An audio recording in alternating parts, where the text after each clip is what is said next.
Kapal motor Sirimau yang kandas di Pulau Meko, Kabupaten Flores Timur, Nusa Tenggara Timur belum berhasil dievakuasi. Tim SAR Maumere pun diturunkan guna membantu proses evakuasi.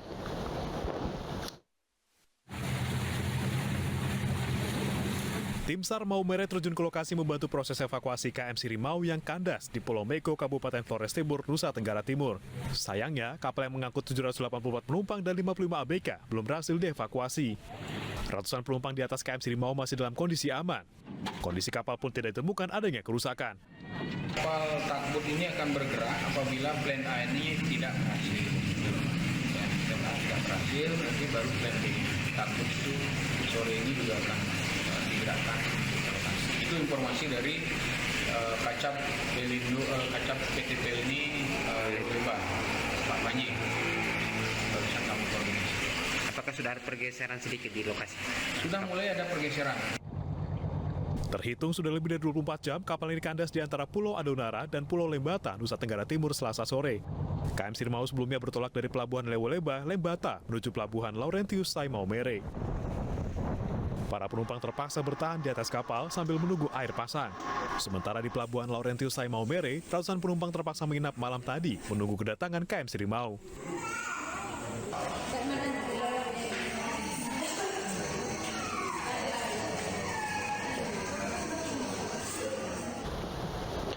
Pemerintah Singapura menolak Ustadz Abdul Somad masuk ke negaranya karena menilai UAS adalah sosok ekstremis. Alasan ini diungkap usai sebelumnya KBRI Singapura melayangkan nota diplomatik ke pemerintah Singapura untuk meminta penjelasan terkait penolakan UAS.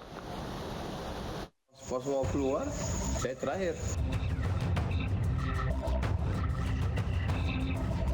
Kementerian Dalam Negeri Singapura akhirnya buka suara soal alasan Ustadz Abdul Somad ditolak masuk ke negaranya. Singapura menganggap UAS adalah sosok yang menyebarkan ajaran ekstremis dan segregasi dalam ceramahnya. Penjelasan ini didapatkan usai sebelumnya KBRI Singapura melayangkan nota diplomatik ke pemerintah Singapura terkait alasan ditolaknya UAS masuk ke negara tersebut. Dubes RI untuk Singapura, Suryo Pratomo menegaskan, nota diplomatik tak hanya untuk orang tertentu, namun bagi seluruh WNI yang membutuhkannya. Kalau memang kasusnya besar seperti Usal Zoma dan juga kasus-kasus yang lain, kami biasa melakukan mengirim TPN atau nota diplomatik itu. Itu pun sering dilakukan oleh pihak kedutaan Singapura di Jakarta berkaitan kalau ada orang Singapura yang tidak diizinkan masuk. Jadi sesuatu yang biasa dalam tata krama diplomatik, sesuatu yang ingin diketahui lebih jelas supaya kemudian ketika kita menyampaikan kepada publik, dasar pertimbangannya itu jelas, bukan sebuah reka-reka biasa. Tentu sekali lagi tugas dari KBRI itu kan melindungi dan melayani. Jadi kalau ada orang yang merasa diperlakukan tidak baik, tentunya wajib dari negara itu mempertanyakan. Jadi bukan karena Ustadz Abdul Somad, tetapi karena ada orang yang merasa warga negara kita yang diperlakukan tidak baik, yang perlu ada klarifikasi. Sekali lagi bukan sesuatu yang yang istimewa dan kemudian dilebih-lebihkan, tetapi memang kami perlu mengetahui supaya kemudian jelas dulu perkaranya. Sebelumnya, rencana UAS berlibur bersama keluarga ke Singapura kandas setelah ditolak masuk ke negeri Singa oleh pihak imigrasi Senin lalu. UAS ditolak masuk Singapura saat tiba di Pelabuhan Tanah Merah. Kejadian tersebut pun diunggah UAS di akun Instagramnya. UAS mengatakan ia tidak beri penjelasan terkait alasan penolakan terhadap dirinya. Habis itu kemudian cap jempol. Habis itu pas mau keluar, saya terakhir. Sahabat saya keluar, istrinya sudah, anaknya sudah, ustazah pun sudah, anak saya sudah. Saya yang terakhir. Begitu selesai mau keluar, baru di tas itu ditarik masuk. Usai ditolak masuk Singapura, UAS yang sebelumnya sempat ditahan selama 4 jam akhirnya dipulangkan. Sedangkan istri dan anak yang sudah lolos proses imigrasi juga ikut pulang. Dan untuk membahasnya telah bergabung bersama kami pakar hukum internasional Ari Afriansyah, dan juga akan bergabung bersama kami sahabat Ustadz Abdul Somad, Ustadz Fahmi Salim. Assalamualaikum, selamat malam Ustadz Fahmi dan juga Mas Ari. Ya, Assalamualaikum, selamat malam. Mas Abraham. Saya Gimana kabarnya malam? belum bisa. Sejahtera semuanya. Baik Ustadz, terima kasih. Semoga kabarnya baik-baik saja. Nah, sudah bergabung dengan jelas gambarnya. Saya ke Ustadz Fahmi terlebih dahulu ya. Ustadz Fahmi, Ya. yang kita pelajari dari kasus ini ternyata tokoh agama, ulama dan penceramah juga butuh rekreasi dan wisata. Dan wisata itu nampaknya memang harus ke Singapura dan pada akhirnya ada hal yang tidak menyenangkan terjadi. Pernah disangka tidak kalau Ustadz Abdul Somad cerita ke Anda bahwa ujung-ujungnya akan seperti ini? Ya, di tengah malam hari Selasa, setelah saya mendapatkan kabar itu, saya berupaya untuk mencari tahu, ya, mengklarifikasi berita yang sudah beredar bahwa beliau ini ditolak untuk masuk ke Singapura. Ya, saya kira setiap orang perlu rekreasi, perlu hiburan, ya. Dalam bahasa agamanya itu adalah fikih tarfih. Ya, kita tidak bisa serius terus, acara terus, ceramah terus. Ustadz Tentu, juga sepakat manusia. dengan itu ya. Ustadz Mubalik itu punya keluarga aja, ya, perlu ada waktu refreshing, ada quality time bersama keluarga. Dan beliau sempat mengatakan kepada saya berupaya ingin menghapus trauma penolakan di beberapa negara untuk masuk imigrasi. Dan beliau memilih Singapura itu memang tidak ada dalam rencana awal itu. Memang tidak ada undangan ceramah, Iya. tablik akbar di Nampaknya Singapura. wisata di Jadi Singapura mungkin lebih menggiurkan dibandingkan dalam negeri. Begitulah bayangannya ya. saya Ustadz kira Fahmi. bukan karena faktor itu, ya, bukan karena faktor itu. Jadi beliau ini ingin membuktikan, sebenarnya dalam chat WA dengan saya itu ingin membuktikan bahwa sesama serumpun negara ASEAN awalnya berasumsi beliau ini berhusnuzon, ya, berbaik sangka bahwa Singapura tidak akan sekejam dan sejahat negara-negara yang pernah menolak. Seperti Swiss waktu itu mau ke Belanda juga, kemudian Hong Kong sempat ditolak, ya, dideportasi gitu ya. Nah, karena Indonesia adalah negara besar di kawasan ASEAN, tentu beliau berhusnuzon dan itinerari perjalanannya kan jelas, ya, untuk rekreasi. Beliau juga punya keluarga, dari neneknya itu sejak 100 tahun yang lalu sudah bermigrasi ke wilayah Singapura.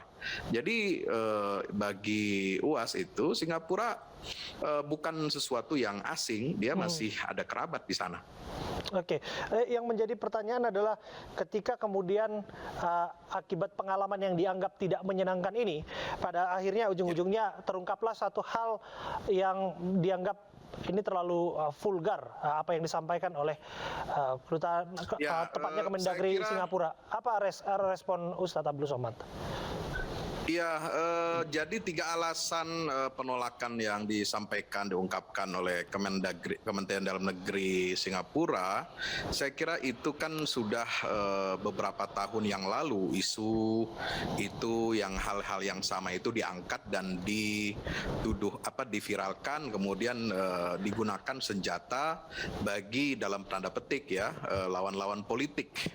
Karena waktu itu kan situasi di dalam negeri Indonesia 2016, 2017 sampai 2019 memang ada isu besar umat Islam dihadapi, itu masalah penistaan agama. Lalu kemudian dia sebagai dai yang sangat tegas dalam masalah itu, ya ceramah-ceramahnya ya biasa digunakan, dipotong-potong, dijadikan senjata untuk memukul dalam polarisasi konteks Pilpres saat itu dua kubu itu, ya.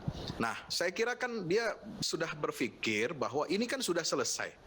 2019 sudah tidak ada lagi mestinya polarisasi, ya, caibong, kadro dan sebagainya, dan mestinya juga Singapura juga memahami kondisi situasi itu, jadi tidak perlu lagi ikut arus seperti dalam negeri ini zaman tahun 2019 yang lalu.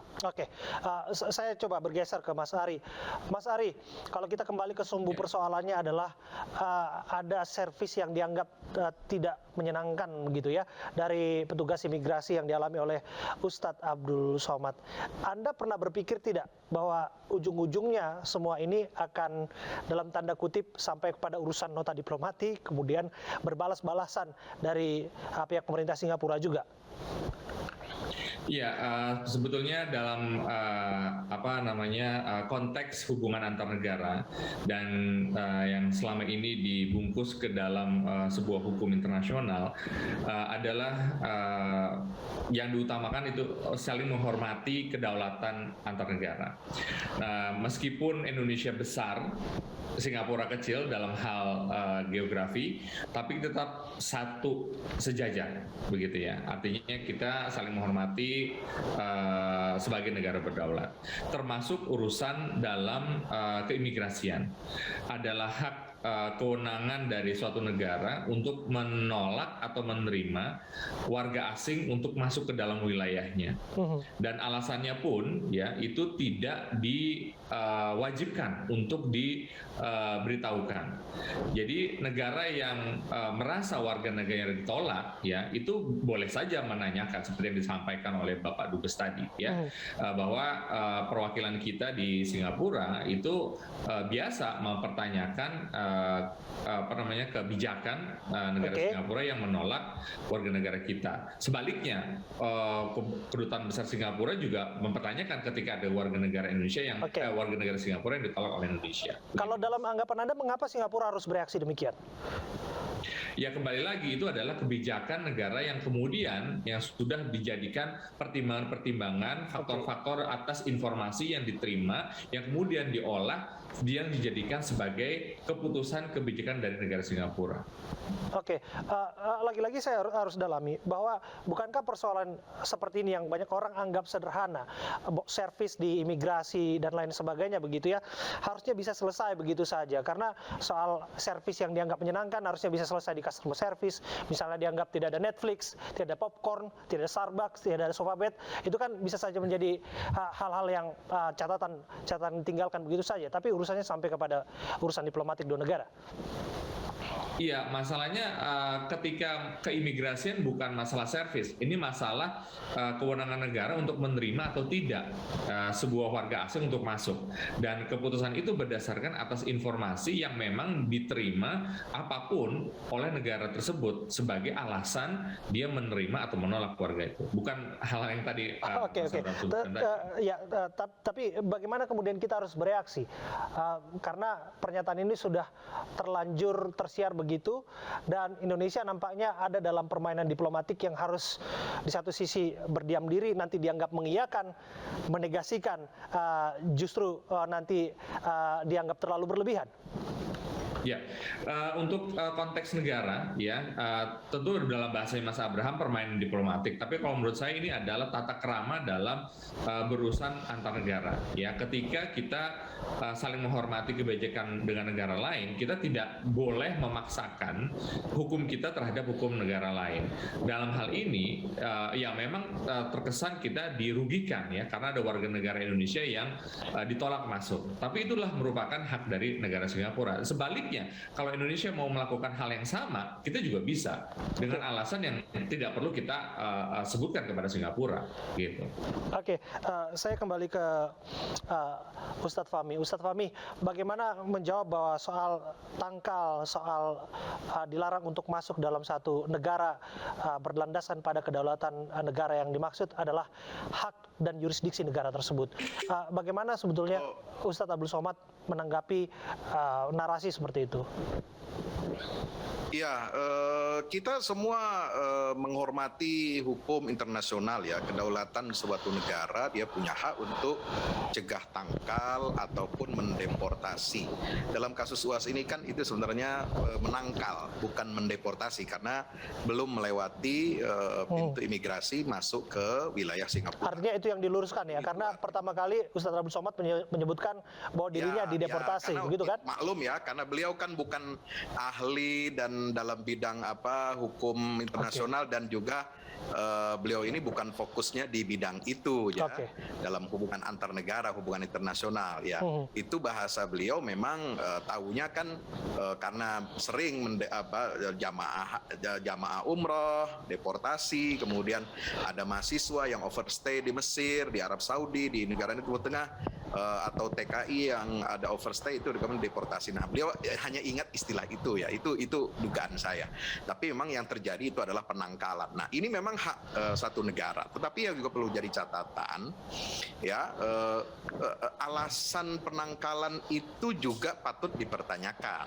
Ya, terserah mereka pihak Singapura otoritas itu mau menjawab atau tidak, tapi kita berhak untuk mempertanyakan itu. Kenapa? Karena UAS ini kan tidak punya masalah hukum di Indonesia. Ya, dia bukan koruptor, dia bukan pelaku money laundering, ya, yang biasa dapat surga perlindungan di Singapura, ya. Dia juga bukan pengedar narkoba, dia juga bukan pembunuh, ya. Dia bukan apa-apa. Dia tidak melakukan kejahatan kriminal apapun sehingga perlu ditolak atau ditangkap oleh Singapura. Dan selama ini di ASEAN, Brunei, Malaysia itu memperlakukan dia dengan baik. Ya, kan kita sesama negara ASEAN ini kan mestinya kita kan harus saling menghormati. Iya, kita dapat poinnya. Apalagi umat beragama, umat Islam di ASEAN ini juga sangat besar ya. Saya kira ini juga harus dirasakan, dihargai perasaan umat Islam ini. Kita dapat poinnya, Ustadz Fahmi. Saya terakhir ke Mas Ari. Mas Ari, bagaimana kemudian Anda menjawab bahwa otoritas Singapura menyampaikan suatu hal yang dianggap begitu reaksioner dan banyak orang yang mempertanyakan dari mana sumber informasinya? Jangan-jangan ini disuplai oleh intelijen. Ada pula narasi yang berkembang, jangan-jangan intelijen kita lah yang menyuplai ke sana begitu. Apakah mungkin demikian? Ya, sekali lagi saya tidak yakin ya, masa kita menyuplai untuk negara lain intelijen kita ya. Itu yang saya yakinkan, dan saya rasa ketika Singapura memberikan reaksi yang seperti itu, Singapura juga sudah berhitung, dan dia juga akan siap mendapatkan reaksi dari warga Indonesia yang sebegitu banyak yang berkunjung ke Singapura, yang mungkin saja akan memberikan reaksi berbeda-beda satu dengan yang lainnya. Mungkin ada yang tadi mau ke Singapura menjadi nggak jadi karena reaksi ini atau bahkan yang lainnya. Itu tidak bisa kita hindari lagi, dan reaksi dari sosial ini akan jauh lebih terasa ya dibandingkan kalau kita mengharapkan dari pemerintah negara seperti yang saya sampaikan tadi. Karena negara akan selalu tertahan oleh tata krama hubungan internasional tadi. Ya. Gitu. Terima kasih Mas Ari dan terima kasih Ustadz Fahmi. Salam kami untuk Ustadz Abdul Somad. Karena kita yakini betul bahwa bagaimanapun tidak bisa liburan ke luar negeri, wisata di dalam negeri masih banyak yang lebih jauh dan lebih menarik, lebih indah dibandingkan di Singapura. Baik pemirsa, warga Kebonjeruk, Jakarta, Sumringah dapat bantuan langsung tunai minyak goreng. Informasinya satu lagi untuk Anda.